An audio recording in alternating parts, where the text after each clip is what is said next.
Okay. Um, I actually have a bit of a riddle for you today.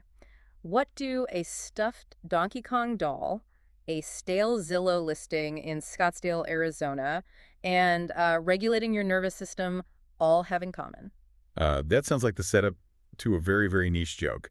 But knowing the research stack we have today, I have a feeling you're about to tell me this is actually a roadmap for life or something. It is, well, sort of. It is what we are calling the optimization stack. Because we have a really fascinating stack of sources for this deep dive that address three completely different layers of your life that usually never get talked about in the same room. Right, because usually you have the hustle gurus talking about the latest tactic to make money, Uh, the how-to layer. Then you have business consultants talking about systems and funnels, which is the logic layer. yeah. And way over in the other corner, you have mindset coaches talking about trauma and manifestation. Exactly. And the problem is, if you focus on just one of those layers, you usually stay stuck. So, our mission for this deep dive is to integrate them for you. We are going to look at a tactical income strategy from Don Bassler using AI, a business audit from Samcart founder Brian Moran, and a deep dive into the internal operating system with Katie Clark and Jamie Lauder. I really love this approach. We're basically building a pyramid. At the bottom, you have the tactic. In the middle, the business logic. And at the top, or maybe it is the foundation, the internal psychology. So let us start with the how, Yeah. because everybody loves a good cheat code, right? Mm. And this strategy from Don Bassler regarding Zillow and AI is, well, on the surface, it sounds almost too good to be true. It does. It is a classic Well, example of arbitrage, really. yeah. Finding an inefficiency in a market and using technology to fix it. So here's the premise. Real estate agents are busy. They are showing houses they are negotiating, or as Bassler puts it, they are just living life. But they are paying for leads from Zillow or Realtor.com. And the inefficiency is that when those leads call, the agent often just doesn't pick up. And in 2024, if you don't pick up, that lead is gone instantly. They have already moved on to the next listing. Enter the hustle. Bassler's strategy is to target agents with stale listings. He specifically mentions going on to Zillow filtering for find an agent and looking for. The ones that have just been sitting there, Right. He gives an example of a house on the market for 126 days. which is an absolute eternity in real estate. That agent is feeling the pain. Exactly. So step one, you grab their contact info, which is right there on Zillow. Step two, you send a hyper-personalized video pitch. He uses Loom. He records himself looking at their specific listing address and everything and says, hey, I built an AI bot that can answer calls for this property 24/7. And this is key. It is not a generic "Dear Sir" or "Madam" email. It is, "I see you are struggling to sell the property at 43rd Drive." Okay, but pause here, because this is where my skepticism alarm starts ringing a bit. I built an AI bot sounds great, but usually that means weeks of coding or hiring a developer. Bassler claims the tech setup takes like 3 to 5 minutes. That sounds like marketing fluff to me. Is he actually claiming you can set up a function receptionist that fast, or is there a heavy setup on the back end? That is the crazy part. He actually demos it. The trick isn't the software itself. It is the prompt he feeds ChatGPT. He is not just saying write a script. He takes the property description from Zillow. Beautiful granite countertops, HOA includes tennis courts, copies it, and pastes it directly into ChatGPT. So he is just feeding it the raw data. Yes, but with a very specific prompt. Create a script for an AI voice agent. You are a ISA. You're professional but warm. You never guess about data you don't have. That specific prompting is what stops the hallucination.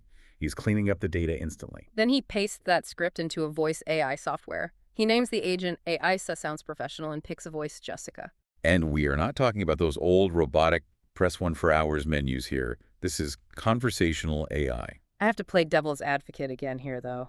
If I am a real estate agent or even a buyer and I call a number and get a robot, I am hanging up. I don't care how good Jessica sounds, it feels spammy. How does Bassler actually get this to work in the real world? That is the crucial detail. It works because it provides immediate utility. The demo he played was genuinely impressive. He calls this AI agent for a property on Dixoletta Drive. He asks about the HOA fees. The AI doesn't just say, check the website. It says the HOA fee is $770 quarterly and covers amenities like security and tennis courts. So it is retrieving specific data points from that text block he pasted in earlier. Exactly. Then he asks about property taxes. It fires back $4,286 annually.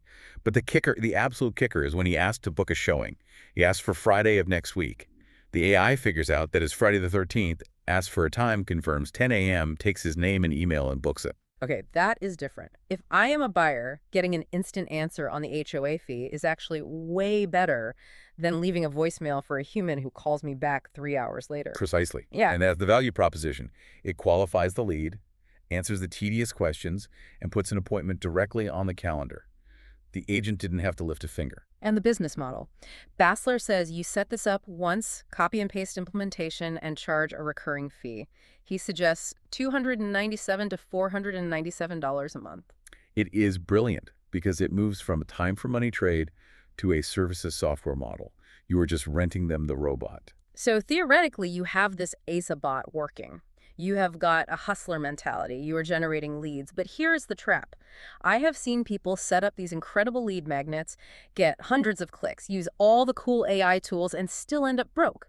Why? Because they are pouring water into a bucket with a hole in the bottom. Exactly. You have solved the hustle part, but you haven't solved the business part. Yeah. And this brings us to layer 2, the business logic. This is where we bring in Brian Moran. He is the founder of Samcart, so he has seen the back end of thousands of businesses. And his thesis is simple. Every business is just a math equation. He has this quote that really strikes a chord. He says, most people think they have a traffic problem. They say, I need more eyeballs. I need more leads. I need to post more on TikTok.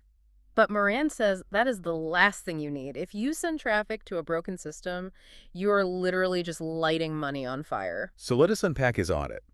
He breaks it down into 5 steps. Yeah. But I want to focus on the conversion metrics because, frankly, they shocked me. Me too. So lead capture. He says if you are sending cold traffic to a page, you need to be converting 20% of them into leads. And if it is warm traffic, people who already know you, it should be 40%. Those are incredibly high benchmarks. Most people are thrilled with 2 or 3%. That is what I thought. I mean, industry standard for a landing page is usually single digits. Is he saying if you are at 5%, you are failing? He is arguing that if you're at 5%, you don't have a traffic problem. You have an offer problem. You are not giving them a compelling reason to click. He gave this great example of his wife's dance studio to illustrate this. They had a website with a subscribe to our newsletter button. Conversion rate, 1%. Because, and I love this, who on earth wants to be on a dance school newsletter? It is a terrible offer. There is no value exchange there. Give me your email so I can spam you. No thanks. So they changed it. They hid the pricing on the website. The offer became, give us your email to see the pricing and schedule. Boom! Conversion went to 25 to 30%. That is a massive psychological shift. It creates a curiosity gap. You need the pricing, so you trade the email. But the part of Moran's talk that really struck me, and this is where we get to the core of logic, was about what you are actually selling. And this brings us to the Donkey Kong story. Oh, I loved this. It is such a relatable parenting moment. So Moran is at a boardwalk with his son.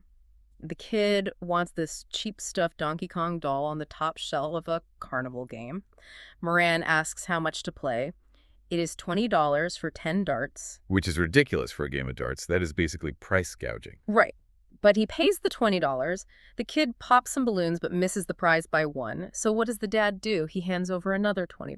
So now he is $40 in for a doll that probably cost 50 cents to manufacture in the first place. Exactly. And Moran's point is if the carnival guy tried to sell him that doll for $40 direct, like just here, buy this for $40, Moran would have laughed in his face. No one in their right mind would spend $40 on a stuffed Donkey Kong. But he wasn't buying the doll. No. He was buying the look on his son's face. He was buying the memory, the feeling of, I earned this. And that is the lesson for the dance studio and for you listening. If you are a consultant or a designer or running that AI agency, what are you actually selling? The dance studio wasn't selling classes. They were selling friendship, confidence, and memories for the parents. When they changed their sales pitch to focus on that, the math equation started to work. He also mentions a golden rule for the back end. And for anyone not deep in marketing speak, back end basically means what happens after the customer buys the first thing. You bought the burger, the front end, now do you want fries and a shake? Right. And his rule is that your customer value should double between day 1 and day 60. So if someone spends $50 today, by 2 months from now, they should have spent another $50. If they haven't, you don't have a traffic problem, you have a monetization problem. So we have the AI vehicle from Bassler to get the leads. We have the map or the engine maintenance from Moran to make sure the math works. But there is a third layer, and frankly, this is usually the part where I roll my eyes a bit. The mindset layer. Yeah. Just visualize it, and it will happen. It often feels like a way to avoid doing the actual work. But the sources we have today, Katie Clark and Jamie Lauder, really grounded this in biology. They aren't just talking about vibes, they're talking about your nervous system. Let us start with Katie Clark, because she starts with the hardware, the nervous system. She says something that explains why so many people fail at the hustle, even if they have the AI tools in the funnel. She says you cannot reprogram your mind if you are in survival mode. Which is fight or flight. When you are in that state, your nervous system is dysregulated. Your brain waves are moving too fast to access the subconscious. You are just scanning for threats constantly. You are not creating, you are reacting. And what does that look like in a business context? It is not running from a bear. It is checking your email 50 times a day. It is that tightness in your chest when you think about cold calling. It is doom scrolling instead of writing the proposal. Exactly. Clark uses this really helpful metaphor of neural pathways being like paths through a forest. Your brain wants to save energy, so it takes the well-trodden paths. If you have spent 10 years worrying up money, that path is a superhighway. And to create a new path, a new belief like I am successful, requires hacking through the shrubs with a machete. It takes massive energy. If you are already drained from being in survival mode, you physically cannot do it. So her step one isn't work harder or buy a course. It is reconnect, regulate the nervous system. Somatic exercises, meditation, breath work. You have to lower the noise so you can actively choose a new path through the forest. But wait, she adds a specific warning here that I think is crucial. She talks about shadow work and protectal parts. This is deep stuff. She gives the example of a perfectionist. We usually think perfectionism is just a bad habit or a personality quirk. But she argues it is a protector part created during a past trauma. Maybe you were embarrassed in class as a kid for getting an answer wrong. So that part of you is trying to keep you safe from ever feeling that shame again. Exactly. So if you try to launch a business like the Zillow AI thing and you are terrified of it not being perfect, that is not a business problem. That is a protector part shutting you down to keep you safe. You have to heal that part, not just try to hustle over it. You cannot out-hustle a nervous system that thinks success is dangerous. Once you have that space, though, once you're regulated, that is when you run into what Jamie Lauder talks about, the concept of being wildly rich. Lauder's take is fascinating because he separates wealth from money. He says wealth is the ability to do what you want when you want without seeking permission. He tells a story that perfectly illustrates this. He wanted to travel across Canada to film a documentary. He had no money, no car, no camping gear, nothing. Most of us would say, okay, I need to save up $5,000, buy the car, get the insurance, then I will go. That is linear thinking. Lauder did the opposite. He created a pitch deck. He reached out to brands. He acted as if the trip was already a reality. And because he was operating from that state of conviction, the resources showed up. He got the car, the gear, the funding. Now to the skeptic, this sounds like magic. He manifested a car. But let us look at the biology again. This connects back to what Clark discusses regarding motivation, push versus pull. Oh, this is a game changer. Push motivation is willpower. It is forcing yourself to do the cold calls. It is draining. Pull motivation is having a vision so exciting like that trip across Canada that it drags you out of bed. It energizes you. Because Lauder was in a state of pull, his nervous system was open to opportunities. He saw connections a stressed person would have completely missed. He says, don't wait for the money to start this. Starting brings the resources. Which sounds nice on a bumper sticker, but when you look at it through the lens of the nervous system, it makes total sense. If you wait for the money, you are operating from scarcity. If you start operating from abundance. Precisely. So let us try to synthesize this optimization stack. We've got the AI strategy, the business math, and the internal OS. How do these fit together? Because I feel like we need to flip the stack. I agree. Most people start with layer one, the tactic. I am going to do the Zillow thing. I am going to make $500 a day. Then they try to sell it, and the math doesn't work because their offer is bad. That is layer two. They get rejected. Their nervous system goes into fight or flight. Layer three, their protector parts kick in, and they quit. That is the standard cycle of failure. Real success, according to these sources, implies starting backward. So step one, regulate the nervous system, get out of survival mode, identify those protector parts so you don't self-sabotage. Step two, define the pull vision. Like Lauder's Canada trip. What is the wildly rich experience you are chasing? Not the number in the bank account, but the experience of freedom. Step three, fix the business logic. Ensure you aren't lighting money on fire. Understand you are selling a feeling like the Donkey Kong doll, not just a service. And then step four, deploy the tactic. Use the AI, script the Zillow leads, because now that tool's in the hands of a regulated strategic operator who knows exactly what they are building. It is funny. When you look at it that way, Moran's story about the Donkey Kong doll actually aligns perfectly with Lauder's wildly rich concept. How so? Moran was willing to spend double the money because he wasn't buying a doll. He was buying a moment of joy with his son. Lauder says wealth is the experience of life in the now. Both of them are saying that the money the doll, the AI bought, is just a symbol. The value is in the feeling it creates. That is a profound connection. Think about the AI bot Basler suggests building. Hmm. It is valuable not because it is software. It is valuable because it gives the real estate agent their life back. It gives them the feeling of freedom that they can go to dinner with their family and not worry about missing a lead. If you sell the software, you are a commodity. If you sell the freedom, you are a partner. And bringing it full circle, if you don't feel free internally, if you are stuck in survival mode, you will never be able to sell freedom to anyone else. You cannot broadcast a signal you aren't receiving. Wow. Okay, we have covered a lot today. We went from scraping Zillow leads to healing childhood trauma in less than 20 minutes. It's another day on the deep dive. So to wrap this up, we have a challenge for you listening. We want you to look at your optimization stack. Where is the leak? Is it tactical? Do you just need a better tool, like the AI agent? Is it logical? Is your conversion math broken? Are you asking people to subscribe to the newsletter?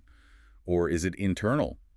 Are you trying to build a skyscraper on a foundation of survival mode? And here's a final question to chew on, inspired by Jamie Lauder. If we stripped away your bank account balance and your job title right now today, would you still feel wildly rich? And if the answer is no, is that the actual leak in your funnel? Something to think about. Thanks for diving deep with us. We will see you on the next one.